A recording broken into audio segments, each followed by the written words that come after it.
दोस्तों, स्वागत है आप सभी का परीक्षा पाठशाला के YouTube चैनल पर। मैं हिमांशु शर्मा आप लोगों के लिए लेकर के आया हूँ डेली करंट अफेयर शो, जो कि हर दिन सुबह 10 बजे मैं लेकर के आता हूँ। आज कुछ टेक्निकल इश्यूज के कारण ये रिकॉर्डेड लेक्चर आप लोगों को दिया जा रहा है। कोई इशू नहीं होगा, जैसे हमारी लाइव क्लास चलती है वैसे ही इसको रिकॉर्डेड को मैं आप लोगों तक पहुंचा दूंगा। और जितनी डिटेल मैं आप लोगों को लाइव में बताता हूँ उतनी सारी डिटेल मैं आप लोगों को इस रिकॉर्डेड लेक्चर में भी प्रोवाइड करूंगा।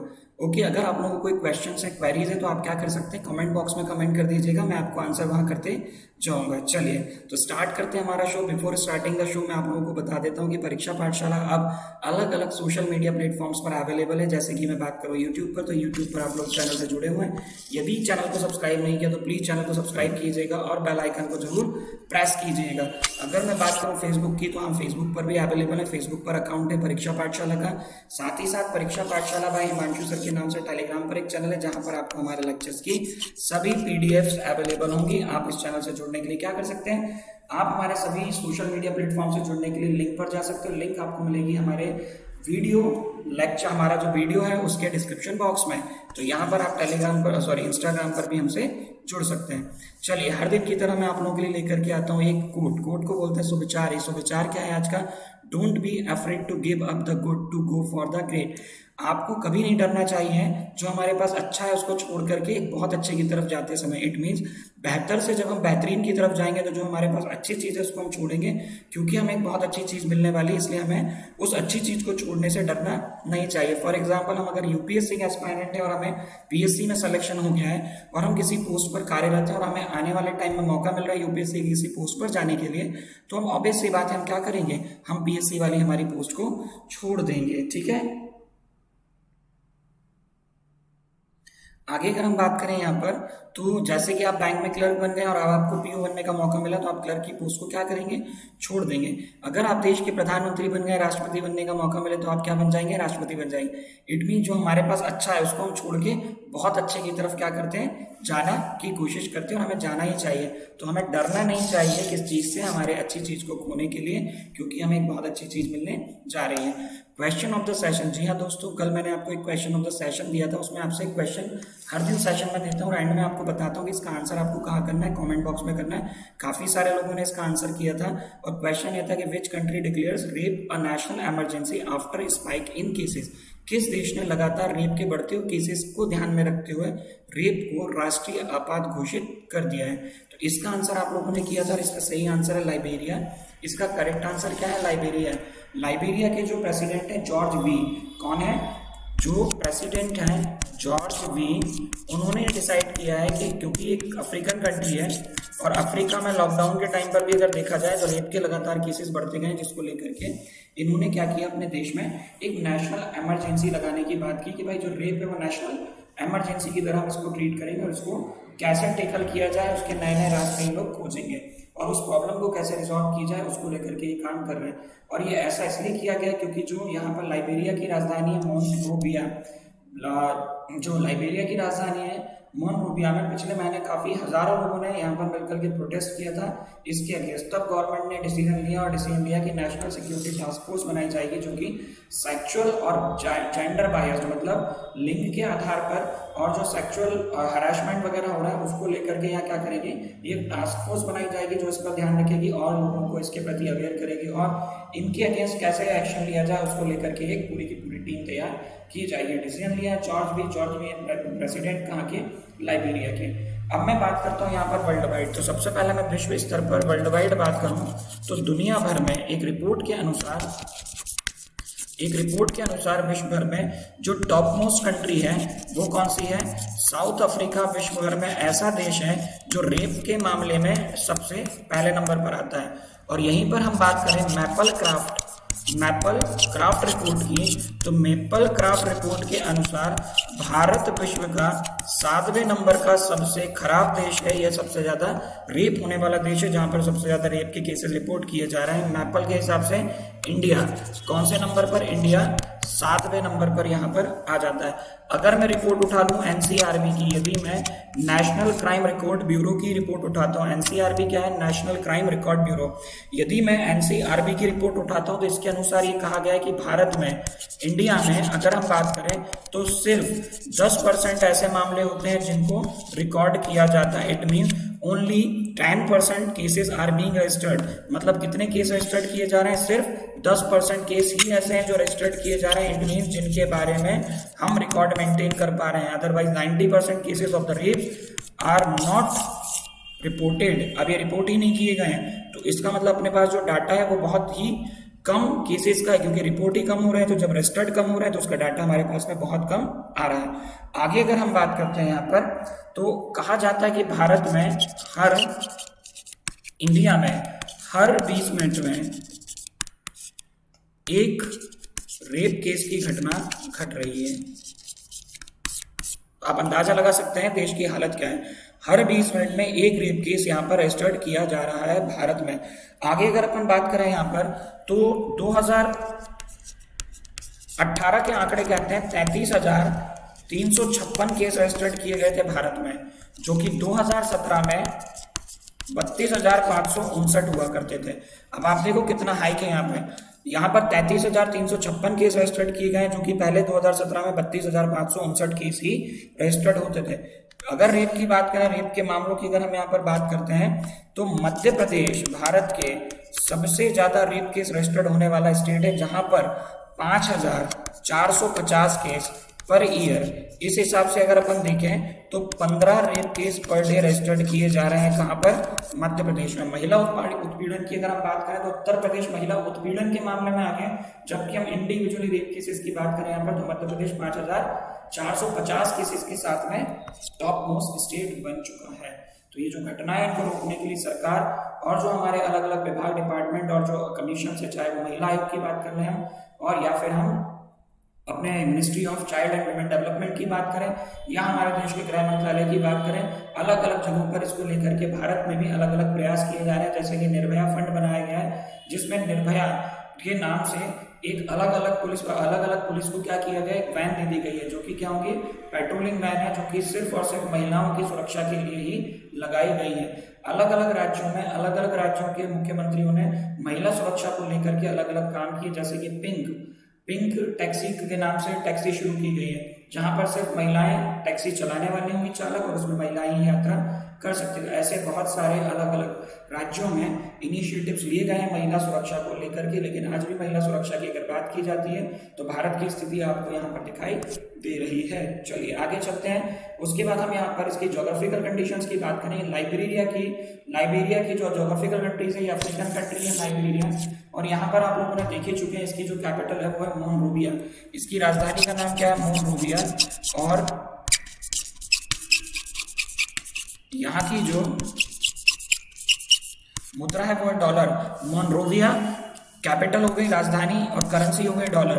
तो लाइबेरिया की राजधानी, लाइबेरिया की करेंसी। और जो ये डॉलर है, ये मोनरोविया जो ये डॉलर है, ये कौन सी कंट्री का है? लाइबेरियन डॉलर कहला रहा है। ठीक है, तो ये हो गए हमारे जॉर्ज वी, जो कि क्या है, वहां के प्रेसिडेंट है। चलिए आगे बात करते हैं अपन डिफेंस की। Defence technology and trade initiative group meeting held virtually between India and which country. Bharat और किस देश के बीच रक्षा तकनीक एवं वाणिज्य नवाचार ग्रुप की मीटिंग वर्चुअली आयोजित की गई है। ठीक है, तो यहां पर अपन बात करते हैं भारत और किस देश के बीच में, तो options are Israel, US, Russia या फिर यूएई। तो आप लोगों को 4 ऑप्शंस यहां पर दिखाई दे रहे हैं। अगर हम देखें तो इजराइल के साथ भी हमारी डील हुई है, रशिया के साथ भी हमारी डील हुई है, डिफेंस डील, यूएई के साथ भी हमारी डिफेंस डील हुई है। और आपको पता होगा यूएई की एयरपोर्ट पर हमारे जब राफेल आ रहे थे, तो यहाँ पर अल दाफरा में क्या हुए थे, अल दाफरा में इनको रेस्ट करने के लिए रोका गया था। चलिए उसके अलावा अगर मैं बात करूं यहाँ पर DTTI की, इसका शॉर्ट फॉर्म है DTTI। DTTI is a defence technology trade initiative. तो इसकी जो मीटिंग हुई है वो हुई है किसके बीच में? भारत और यूएस के बीच में।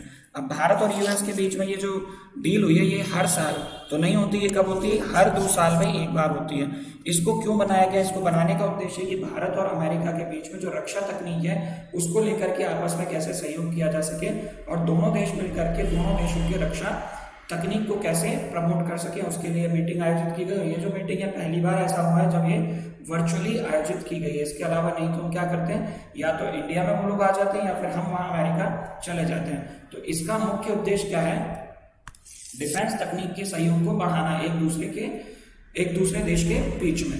आगे अगर अपन बात करें यहाँ पर लैंड मतलब आर्मी, एयर मतलब एयरफोर्स और नेवल मतलब हो गया यहाँ पर navy. Aircraft carrier technology that were established under DTTI. यहाँ पर हम तीन मुख्य उद्देश्य पर काम कर रहे हैं। लैंड मतलब हो गया हमारी आर्मी, एयर मतलब हुआ एयरफोर्स और नेवल मतलब हो गया हमारा नेवी। इन तीनों चीजों को फोकस करते हुए इनको कैसे ज्यादा से ज्यादा विकसित किया जा सके, हम एक दूसरे की तकनीक का यूज करके कैसे इसको ज्यादा से ज्यादा विकसित कर पाए, उसको लेकर के ये मीटिंग का आयोजन किया गया था। DTTI is a flexible mechanism to make sure senior leadership of both India and US engage consistently to strengthen opportunity in the field of defense। दोनों ही देशों के, अमेरिका के और इंडिया की अगर मैं बात करें, दोनों ही देशों के जो सीनियर लीडर हैं वो आपस में एक दूसरे को इन्होंने बात की और उन्होंने देखा कि एक ऐसा मैकेनिज्म, एक ऐसा फ्लेक्सिबल, इतना आसान हमें मैकेनिज्म तैयार करना पड़ेगा ताकि हम क्या कर सकें, दोनों कंट्री अपने देश में जो डिफेंस अपॉर्चुनिटीज हैं उसको बढ़ा सकें। इस DTTI की defence technology and trade initiative की शुरुआत की गई थी 2012 में और इसके अंतर्गत कई यहाँ पर हमने क्या किया, एग्रीमेंट साइन किए, जैसे कि बीका, लेमोआ, कोमकासा, जी सोनिया और ऐसे हमने जितने भी यहाँ पर क्या किया है, यहाँ पर बात की किसकी, अलग अलग एग्रीमेंट्स की। इन सभी के मैं फुल फॉर्म आपको आगे बताने जा रहा हूँ, मैं लास्ट स्लाइड में इसको लिख करके आपको समझा दूंगा। STA का जो स्टेटस है इंडिया का वो क्या कर दिया गया, अपग्रेड कर दिया। STA is a strategic trade authorisation.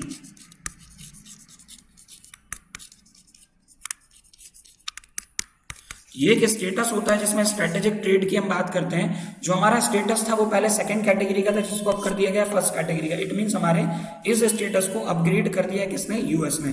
During the meet the project be to be executed have been identified as near medium and long term project. अब इस मीटिंग में देखा गया कि जो प्रोजेक्ट्स हैं जितने हमारे अमेरिका के और इंडिया के बीच में चल रहे हैं, किसको लेकर के, डिफेंस को लेकर के, उनको तीन कैटेगरी में डिवाइड कर दिया, नियर, मीडियम और लॉन्ग टर्म। मतलब कुछ ऐसे हैं जो जल्दी पूरे करने हैं, कुछ ऐसे जो थोड़ा सा समय लेंगे और पूरा कर लेंगे, कुछ ऐसे हैं जिन्हें हम लंबे टाइम में पूरा कर पाएंगे। साथ ही साथ नियर टर्म प्रोजेक्ट्स में हमने इंक्लूड किया air launch small unmanned system को। किसको किया है, air launch small unmanned system को। STAR is intelligence surveillance targeting and reconnaissance small arms technology. जो हमारी इंटेलिजेंस सर्विलेंस टारगेटिंग की अगर हम यहाँ पर बात करें, अनमैन्ड सिस्टम का मतलब होता है जो डायरेक्टली, जैसे ड्रोन सिस्टम होता है वो अनमैन्ड व्हीकल कहलाते हैं, ठीक है।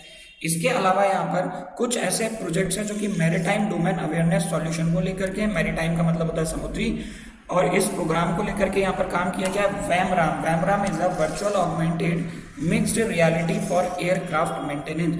एयरक्राफ्ट मेंटेनेंस को लेकर के हम लोगों ने एक एग्रीमेंट यहाँ पर साइन किया है। दो लॉन्ग टर्म प्रोजेक्ट्स हैं जो कि QRAM को लेकर के चल रहे हैं, counter US unmanned aerial surveillance system की हम यहाँ पर बात कर रहे हैं, जैसे कि रॉकेट है, आर्टिलरी है, जैसे कि मोटार्स हैं, ये तोप होती हैं, ठीक है, अलग अलग कैटेगरी की तोप होती हैं।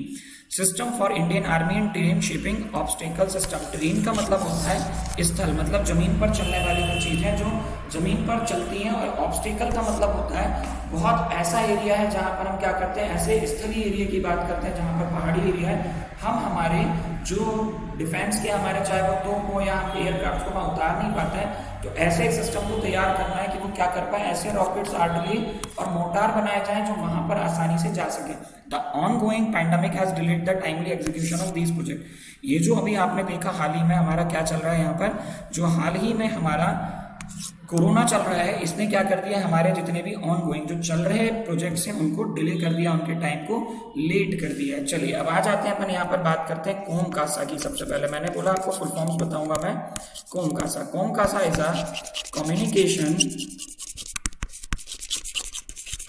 compatibility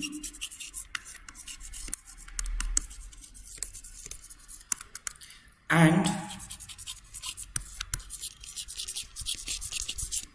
security agreement. ये एक एग्रीमेंट है जो अमेरिका साइन करता है। इसकी कंडीशन ये होती है कि जिन देशों के साथ अमेरिका ये साइन करता है उन देशों को रशिया और इराक के साथ में, रशिया और ईरान के साथ में, रशिया और ईरान के साथ में डिफेंस डील नहीं करनी है, ये साइन करवाता। बट इंडिया ने इसका क्या किया, इस डील को साइन करने के बाद भी क्या कर दिया है, इसके नियमों को तोड़ दिया है। हमने ईरान के साथ भी डील कर ली और हमने रशिया के साथ तो काफी सारी डील कर ही रखी है, चाहे वो S-40 मिसाइल की बात करें या फिर हम और दूसरे हमारे नेवल डिफेंस इक्विपमेंट्स की बात कर लें। इसके बाद में आता है सी, इसके बाद आता है आपका बी का, BECA। BECA is a base exchange and cooperation agreement, ये किया है। इसके बाद में जीसोमिया की बात करें हम, GSOMIA is a general security of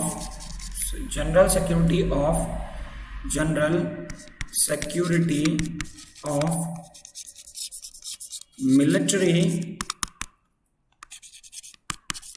information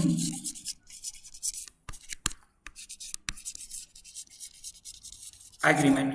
in सभी चीजों को लेकर के बात की गई। अमेरिका भारत के लिए एक बहुत अच्छी चीज है। साथ ही हम बात करें, अमेरिका इज द, मतलब US is the top exporter of defence equipments in the world. विश्व में सबसे ज्यादा रक्षा के जो, जैसे अपन इक्विपमेंट्स की बात करें, लाइक एयरक्राफ्ट्स की बात कर लें, फाइटर एयरक्राफ्ट्स की, या फिर हम बात कर लें टेक्नोलॉजी, तकनीक की, तो सबसे ज्यादा आर्म्स बेचने वाला जो देश है ना विश्व में, वो कौन सा पता है आपको? वो है यूएस। क्लियर है? चलिए आगे देखते हैं। इसके बाद में अपन, अब एक क्वेश्चन यहाँ पर आता है, Abraham accord is among Israel, Bahrain and which country? It's a piece agreement. तो यहाँ पर बात की जा रही है अब्राहम अकॉर्ड, जो कि एक शांति समझौता किन देशों के बीच में साइन किया गया, जबकि इसमें दो नाम दिए हुए हैं, इजराइल और बहरीन के अलावा तीसरा कौन सा देश है जो इसमें साइन किया गया शांति समझौता?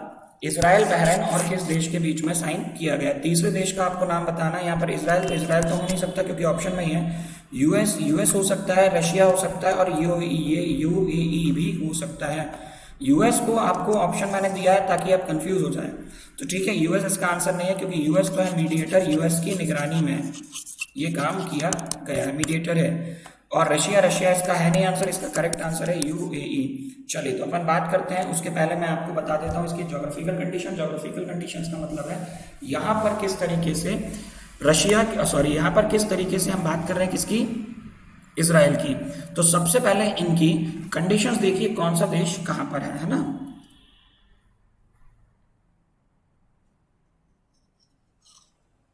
ये है इजराइल, जरा सा छोटा सा देश। इससे लगा हुआ जो देश है वो है सीरिया, ठीक। बाजू में है लेबनान। यहां बात करें इजिप्ट।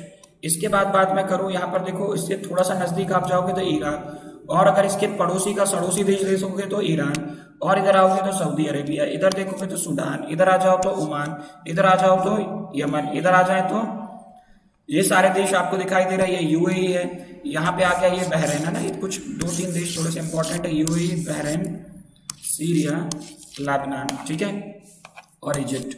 इन देशों की अपन बात करेंगे तो ये थोड़े से इंपॉर्टेंट है। अब यहाँ पर आओ गाजा स्ट्रिप, जिसको लेकर के बड़ी झंझट चल रही है। गाजा स्ट्रिप है कहाँ पर? ये आप देखोगे ईस्ट जेरूसलम, मतलब ये इजराइल की बात कर ली, और ये है वेस्ट बैंक। वेस्ट बैंक जो है ये यहाँ पर क्या है? ये एक तरीके से अगर वेस्ट बैंक की बात करें तो ये एक अपने आप में एक सैंडविच है, दो देशों के बीच में आने वाला एक जगह, इसको सैंडविच बोल रहे हैं, जिसको लेकर के काफी टाइम तक झगड़ा चल रहा है, ठीक है। इसके अंदर पैलेस्तीन भी यहाँ पर आएगा, फिलिस्तीन जिसको बोलते हैं। ये है इजराइल आपका, ये है सिनाई पेनिनसुला, ये है गाजा पट्टी, गाजा स्ट्रिप यहाँ पर आपको दिखाई दे रही होगी, ये है Gaza strip. Gaza strip is between Israel and Egypt, ठीक। तो ये आपको समझ आ गया होगा। अब ये जो एरिया दिखाई दे रहा है, 6 दिन तक लड़ाई लड़ी थी इजराइल ने, तब जाकर के इसको क्या किया था? कब्जा कर लिया था। मतलब ये जो पूरा एरिया है ये किसका है? ये सारा का सारा अब किसके पास में? ये है पूरा के पूरा इजराइल के पास में। ये येलो वाला इजराइल है, और ये वाला जो एरिया है, जैसे इस पूरे एरिया की बात करूं मैं और इसकी बात करूं तो ये सब किसके पास चला गया? ये इजराइल ने इसको ले लिया 6 दिन के युद्ध के बाद में। अब यहाँ पर अगर मैं देखूं तो यूएस के जो प्रेसिडेंट है डोनाल्ड ट्रंप, अमेरिका विश्व भर में शांति स्थापित करने के लिए लोगों के बीच में क्या बनता है? मीडिएटर बन के काम कर रहे हैं। यहाँ पर इजराइल के प्रधानमंत्री हैं जो बेंजामिन नेतन्याहू हैं, और विदेश मंत्री हैं बहरीन के और यूएई के। इन लोगों के बीच में एक पीस, एक यहाँ पर शांति समझौता पर हस्ताक्षर किए गए जिसको नाम दे दिया गया अब्राहम अकॉर्ड। ये एक बहुत बड़ी पीस, ये एक बहुत बड़ा शांति समझौता है जो कि इजराइल और अरब के बीच में किया गया है। कितने सालों के बीच में? 26 सालों में। मतलब यहाँ पर आपको मैंने फिर से बता देता हूँ, ये जितनी भी कंट्रीज हैं एक्सक्लूडिंग द इजराइल, इजराइल को छोड़ करके वो जो सारी कंट्रीज है वो सारी कैसे इस्लामिक स्टेट्स कही जाती हैं। अब यहाँ पर इन्होंने क्या किया, साइन कर लिया और इन्होंने इस डील में यूएई और बहरान एक्सचेंज करेंगे एम्बेसडर्स। अब राजदूत हुआ करेंगे इजराइल के यूएई और बहरीन में और यूएई और बहरीन के इजराइल में, और ये आपस में एक दूसरे को क्या करेंगे, अलग अलग क्षेत्र में सहायता देंगे, जैसे कि ट्रेड में, टूरिज्म में, हेल्थ केयर और सिक्योरिटी। ट्रेड मतलब वाणिज्य, टूरिज्म मतलब पर्यटन, हेल्थ केयर मतलब स्वास्थ्य और सिक्योरिटी मतलब रक्षा क्षेत्र में एक दूसरे की मदद ये देश करेंगे। Among the Arab countries, Arab countries में से हम बात कर लें किन किन की, Bahrain, UAE have food Wars with Israel unlike Egypt and Jordan. Jordan की तरह ही इन लोगों ने क्या किया है, चाहे वो यूएई हो चाहे वो बहरीन हो, बहरीन और यूएई ऑलरेडी लड़ाई लड़ चुके हैं किसके साथ में, इजराइल के साथ में, जैसे इजिप्ट ने और जॉर्डन ने लड़ी थी।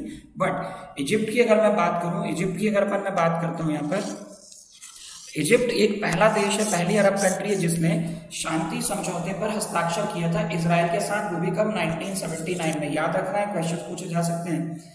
1994 में जॉर्डन ने साइन कर लिया था। अब तीसरे देश की बात करूं मैं, तो तीसरे देश की बात करें तो तीसरा देश है यूएई। यूएई ने साइन किया था अगस्त 2020 में, और बहरीन ने अभी 15 सितंबर 2020 को साइन कर लिया है शांति समझौता किसके साथ में, इजराइल के साथ में। तो ये जो पुराना समझौता है जो कि किसके बीच में, जॉर्डन के साथ साइन किया गया था, कब, 1994 में। उस टाइम पर प्रेसिडेंट थे यूएस के जो प्रेसिडेंट थे वो थे कौन, बिल क्लिंटन। तो उन्होंने ये समझौता साइन कब करवाया था। तो कुल 4 देश हो गए अरब कंट्रीज में से। सबसे पहले कौन सा, इजिप्ट। इजिप्ट कौन से ईयर में, 1979 में। फिर 1994 में जॉर्डन। उसके बाद में बात करूं यूएई अगस्त 2020 में। और अगर मैं बहरीन की बात करूं तो सितंबर 2020 में। इन 4 देशों को मिला करके टोटल 4 देशों ने शांति समझौता पर साइन कर लिए किसके साथ में, इजराइल के साथ में। आगे आते हैं, अरब लीग की मैं बात करता हूं। Arab League for the Palestine is ongoing, Israel Palestine conflict. Israel का और फिलिस्तीन का ऑलरेडी झगड़ा चल रहा है, उसकी मैं बात कर रहा हूँ यहाँ पर। अरब लीग की बात की जाए तो अरब लीग को 1945 में बनाया गया था 6 सदस्य देशों के साथ में, Iran, Egypt, Lebanon, Saudi Arabia और जॉर्डन और सीरिया। तो ये जो 6 देश आपको दिखाई दे रहे हैं, Iraq, Egypt, Lebanon, Saudi Arabia, सऊदी अरब, जॉर्डन और सीरिया, इन 6 देशों ने मिलकर के क्या बनाया था, अरब लीग का स्थापना कर ली थी। अरब लीग अरब कंट्रीज की एक ग्रुप बना लिया था। अगर अपन अभी बात करें, there are 22 members now, Syria's participation has been suspended since November 2011। अगर अपन अरब लीग की बात करते हैं, अरब लीग को 1945 में बनाया गया था, जिसको 6 देशों ने मिलकर के बनाया था। अब इसमें 22 देश शामिल थे, लेकिन इसको हटा दिया गया। किसको हटा दिया गया, सीरिया को इसमें से अलग कर दिया गया है। अरब लीग की अगर मैं बात करूं तो यहाँ पर जो 22 देश हैं उनकी अगर अपन बात करें तो अल्जीरिया 1, बहरीन 2, कॉमरोस, जिबूती, यहाँ पर Egypt, Iraq, Jordan, Kuwait, Lebanon, Libya, Mauritania, Morocco, Oman, Palestine, Qatar, Somalia, Saudi Arabia, Sudan, Tunisia, Syria, UAE और यमन। इन सभी देशों को मिलाकर के बनाया किसमें, यहाँ पर अरब लीग। और अरब लीग का इंडिया को क्या बना दिया पता है आपको, ऑब्जर्वर कंट्री। अरब लीग का ऑब्जर्वर कौन है पता है आपको, अरब लीग का ऑब्जर्वर बन गया इंडिया। ऑब्जर्वर का मतलब होता है निगरानी रखने वाला देश। ठीक है, आगे चलते हैं। यहाँ पर इंडिया रिकॉग्नाइज इजराइल इन 1950 में इजराइल को इंडिया ने पहचाना। और यहाँ पर अपन बात करते हैं जो फर्स्ट नॉन अरब कंट्री थी, Palestine Liberation Organization as the sole representative of Palestine. तो यहाँ पर नॉन अरब कंट्री कौन सी थी, एक वो थी इजराइल। आगे हम बात करें 2019 में, 2019 में India voted in favour of decision by Israel in UN इकोसोक। आपको पता होगा कल इंडिया इसका मेंबर बन गया, कल इससे रिलेटेड मैंने आपको न्यूज बताई थी। तो यहाँ पर इंडिया ने किसके फेवर में वोट किया था, किसके फेवर में, इजराइल के फेवर में वोट किया कि क्या किया जाए। यहाँ पर इकोनॉमिक एंड सोशल काउंसिल में 2018 में hyphenated its relation with both Israel and Palestine and treat both countries mutually exclusive and independent. आपको मैं बता देता हूँ, इजराइल ने भारत के प्रधानमंत्री को सर्वोच्च नागरिक सम्मान दिया है। साथ ही साथ फिलिस्तीन की बात करें तो फिलिस्तीन ने भी अपना सर्वोच्च नागरिक सम्मान 2019 में भारत को दिया है, सिर्फ इस कारण। ठीक है, समझ आ गया। चलिए आगे आते हैं अपन नेक्स्ट क्वेश्चन की तरफ। Union cabinet approves which state orbital rail corridor project. केंद्रीय कैबिनेट ने कौन से राज्य के ऑर्बिटल रेल कॉरिडोर परियोजना को मंजूरी दी है? कौन से राज्य के ऑर्बिटल रेल कॉरिडोर परियोजना को मंजूरी दी है?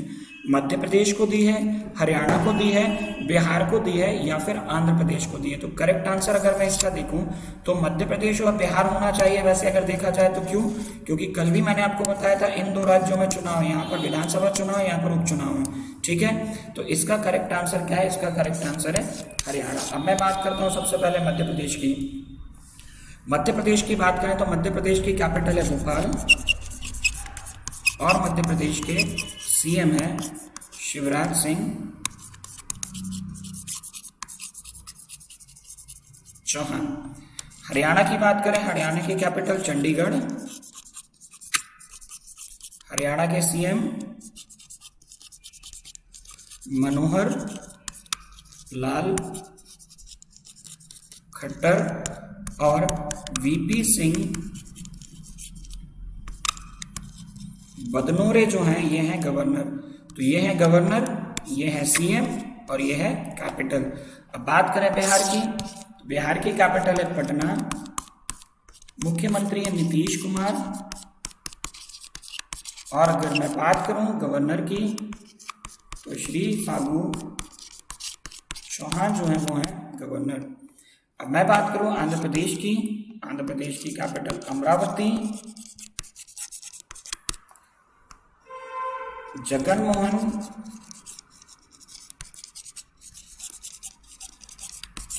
Reddy is the CM. Jaganmohan Reddy यहाँ के सीएम है और श्री विश्व भूषण हरिचंदन ये राज्यपाल है कहाँ के? आंध्र प्रदेश के। तो ये जो ऑर्बिटल रेल कॉरिडोर बनेगा ये कहाँ बनाया जाएगा? ये बनाया जाएगा हरियाणा में। तो करेक्ट आंसर है हरियाणा। ठीक, चलिए आगे आते हैं इसके बाद अपन। तो ये cabinet committee on economic affairs, तो जो सीसीईए है, सीसीईए इसकी अध्यक्षता जो करते हैं वो हमेशा कौन करेगा?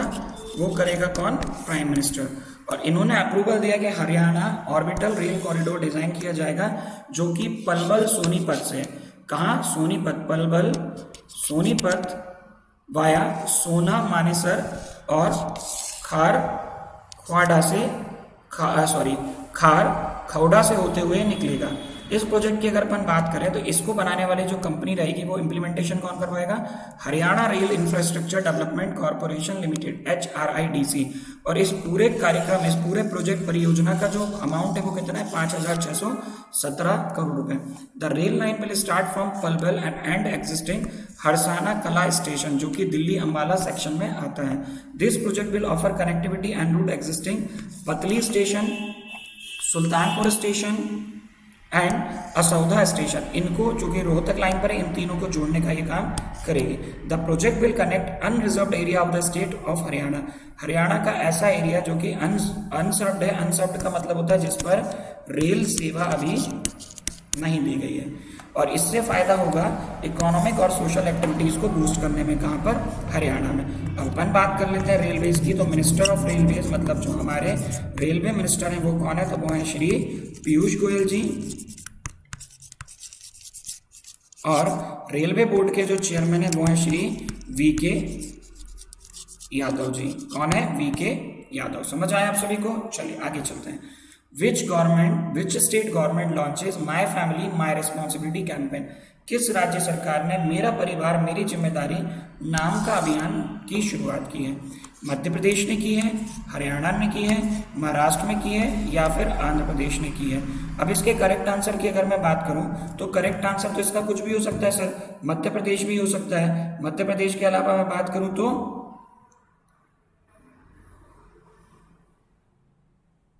मध्य प्रदेश के बाद बात करें तो हम सर हरियाणा भी हो सकता है। हरियाणा के बाद अगर हम बात करें सर तो हरियाणा के अलावा कौन सा होगा? हरियाणा के बाद अगर हम बात करें तो महाराष्ट्र हो सकता है, आंध्र प्रदेश हो सकता है। तो क्या करें, करेक्ट आंसर क्या है? तो इसका करेक्ट आंसर है महाराष्ट्र। अब मैंने मध्य प्रदेश की डिटेल तो आपको लास्ट में बता दी, ठीक, हरियाणा की भी बता दी, आंध्र प्रदेश। अब महाराष्ट्र की सुन लो। महाराष्ट्र की कैपिटल है मुंबई, मुख्यमंत्री हैं उद्धव ठाकरे, काफी चर्चा में अभी। इसके बाद बात करें अपन गवर्नर की तो भगत सिंह कोश्यारी,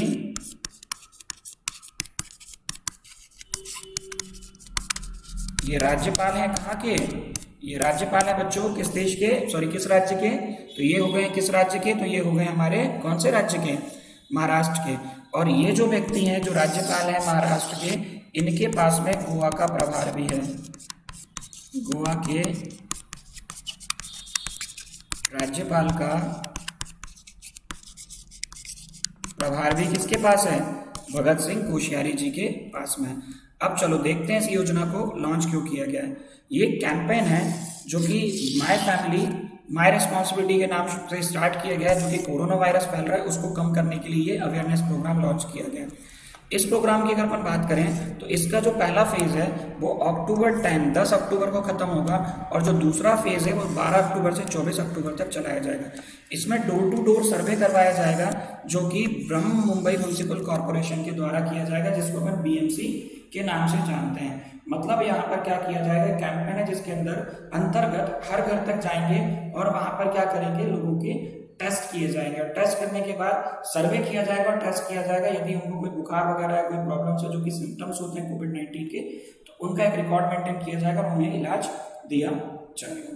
आगे चलते हैं, इसमें देखते हैं इसमें कौन कौन लोग जुड़ेंगे। इसमें रिप्रेजेंटेटिव्स हो सकते हैं जो कि एनजीओ के वॉलंटियर्स होते हैं। एनजीओ का मतलब होता है नॉन गवर्नमेंट ऑर्गेनाइजेशन, गैर सरकारी संस्थाएं जो कि समाज सेवा का काम कर रही होती हैं, और ये घर घर जाएंगे लोगों के और वहां पर पता करेंगे कि किसी को बुखार तो नहीं है, फीवर तो नहीं है, ऑक्सीजन लेवल तो कम नहीं है, जो कि किसके कोविड-19 के सिम्टम्स हो सकते हैं। वर्किंग आवर्स और all employees in private sector will be striked and they are be called to work on alternate days and must work from home as much as possible.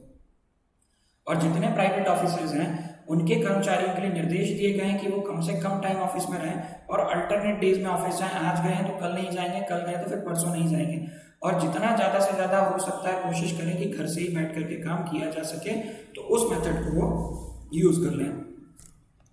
Offices have been asked to adopt digital method, और offices जो है वो digital method को क्या कर लें, adopt कर लें, ताकि ज़्यादा से ज़्यादा ह्यूमन कांटेक्ट ना हो।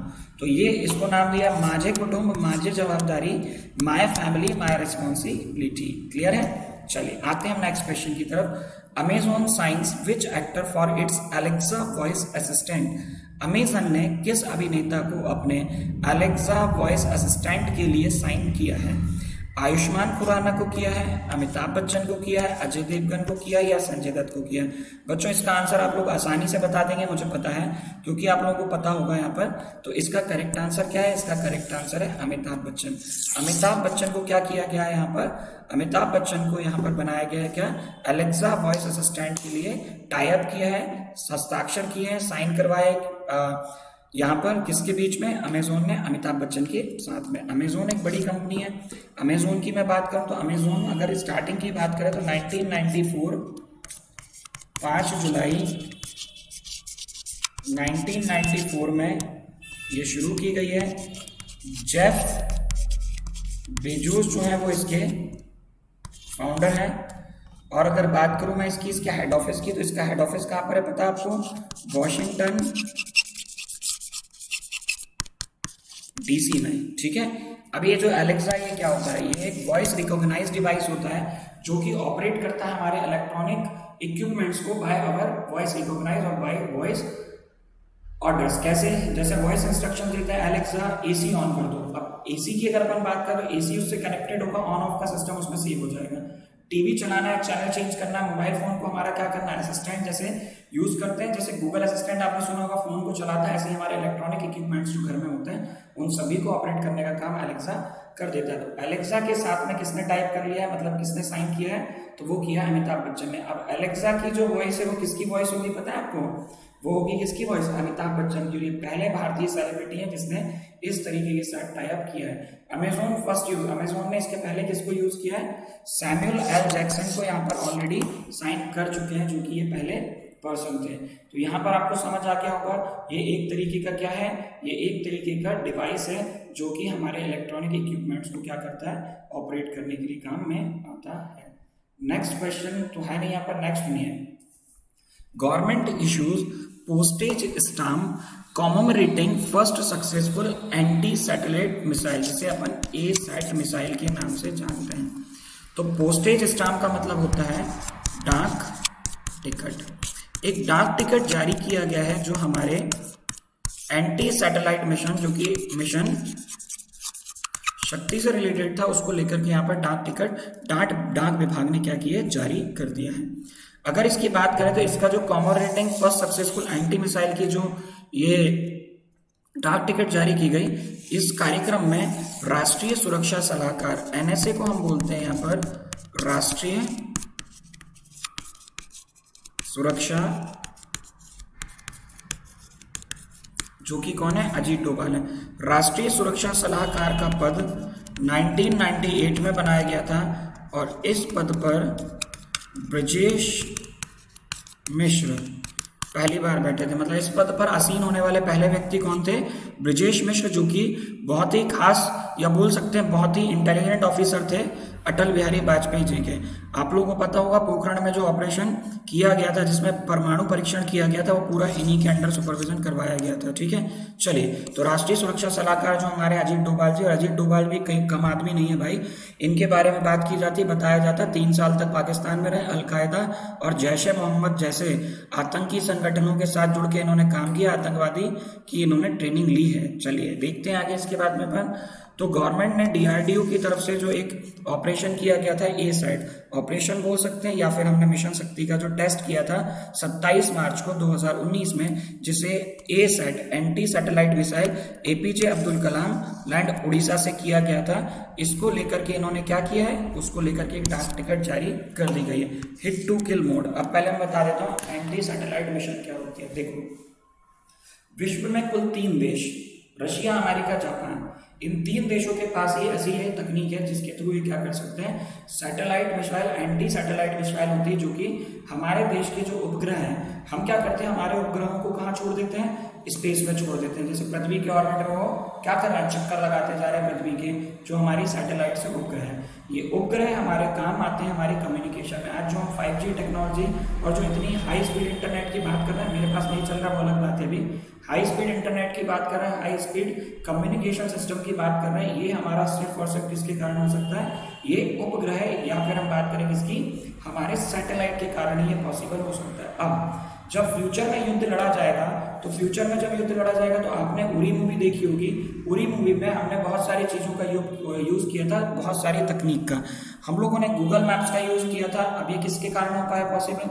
ये पूरा के पूरा पॉसिबल हो पाया किसके कारण? सैटेलाइट के कम्युनिकेशन फास्ट होने के कारण हम चीज़ों को देख पा रहे हैं। मान लो युद्ध हुआ, हमारी तीनों सेनाएं डिपेंडेंट है सैटेलाइट कम्युनिकेशन पर। सैटेलाइट कम्युनिकेशन को छोड़ दीजिए, फोन, मोबाइल फोन की बात करें तो भी हम सैटेलाइट पर ही डिपेंडेंट हैं। अगर मान लीजिए किसी कंट्री ने युद्ध करने से पहले ही हमारी सैटेलाइट्स को नष्ट कर दिया, कहां पर? स्पेस में, तो क्या हम कम्युनिकेट कर पाएंगे हमारी आर्म्ड फोर्सेस के साथ में? नहीं, तो हम तो वैसे ही युद्ध हार जाएंगे। तो उसके लिए क्या किया जाता है कि एंटी सिस्टम तैयार किया जाता है। उपग्रह रोधी मिसाइल को खत्म करने के लिए ये सिस्टम तैयार किया जाता है। इसका टेस्ट फायर 27 मार्च 2019 को भारत ने किया, और भारत उन 4 देशों को मिला करके, भारत को मिला करके अब पूरे 4 देश ऐसे हैं जिनके पास में ये सिस्टम है। समझ आ गया आपको? मतलब यदि कोई मिसाइल हमारे देश की सैटेलाइट को खत्म करने के लिए जाएगी, तो हमारे पास ऑटोमेटेड सिस्टम होगा जो अपने आप मिसाइल को छोड़ेगा, और उस मिसाइल को, जो कि हमारी सैटेलाइट को खत्म करने आ रही है, उसको हवा में ही नष्ट कर देगा। इसको बोलते हैं एंटी सैटेलाइट मिसाइल सिस्टम या एंटी सैटेलाइट सिस्टम। ठीक है, चलिए आते हैं। ये डाक टिकट है जो जारी किया गया है। इस पे देखो एंटी सैटेलाइट मिसाइल बनाई गई है। मतलब यहाँ से ये मिसाइल हमारी सैटेलाइट की तरफ अगर आ रही है, तो यहाँ से हमारी एक सैटेलाइट आएगी जो इसको खत्म कर देगी। ठीक है, यहाँ पर आप लोग देख लीजिए, ये सारी डिटेल है इसकी। इसमें जो इम्पोर्टेंट है वो क्या है? देखो, तो जो ये हमारी सैटेलाइट है इसको खत्म करने, अगर कोई सैटेलाइट मिसाइल आ रही है तो उसको अपन यहाँ पर क्या कर सकते हैं, खत्म कर सकते हैं। अब देखते हैं क्वेश्चन ऑफ द डे। ठीक है बच्चों, क्वेश्चन ऑफ द डे की बात करूं, क्वेश्चन ऑफ द डे या क्वेश्चन ऑफ द सेशन होता है वो क्या होता है, which government signs MOU with SIDBI to develop its MSME ecosystem. किस राज्य सरकार ने अपने राज्य में सूक्ष्म लघु मध्यम उद्यम के विकास हेतु सिडबी के साथ समझौते पर हस्ताक्षर किए। अब राज्य का आपको नाम बताना है, ये आप करेंगे कमेंट बॉक्स में। चलिए तो आगे देखते हैं इसके बाद। तो ये सेशन में एंड कर रहा हूँ, इस लेक्चर की पीडीएफ आपको हमारे टेलीग्राम चैनल पर मिल जाएगी। और टेलीग्राम चैनल पर जुड़ने के लिए आप क्या करेंगे बच्चों, आप लोगों को डिस्क्रिप्शन बॉक्स में जाना है वीडियो के, और वहां पर टेलीग्राम चैनल की लिंक मिल जाएगी, उसके थ्रू आप चैनल पर डायरेक्टली जुड़ सकते हैं। चलिए तो आज का सेशन में यही एंड करता हूँ। आप सभी का बहुत बहुत धन्यवाद सेशन से जुड़ने के लिए। यदि आपको वीडियो पसंद आया है तो आप लोग क्या करेंगे, यदि आपको वीडियो पसंद आया है तो वीडियो को शेयर कीजिएगा, चैनल को सब्सक्राइब कीजिएगा, वीडियो को लाइक कीजिएगा और ज़्यादा से ज़्यादा इसकी शेयरिंग करते जाइएगा। बहुत बहुत धन्यवाद।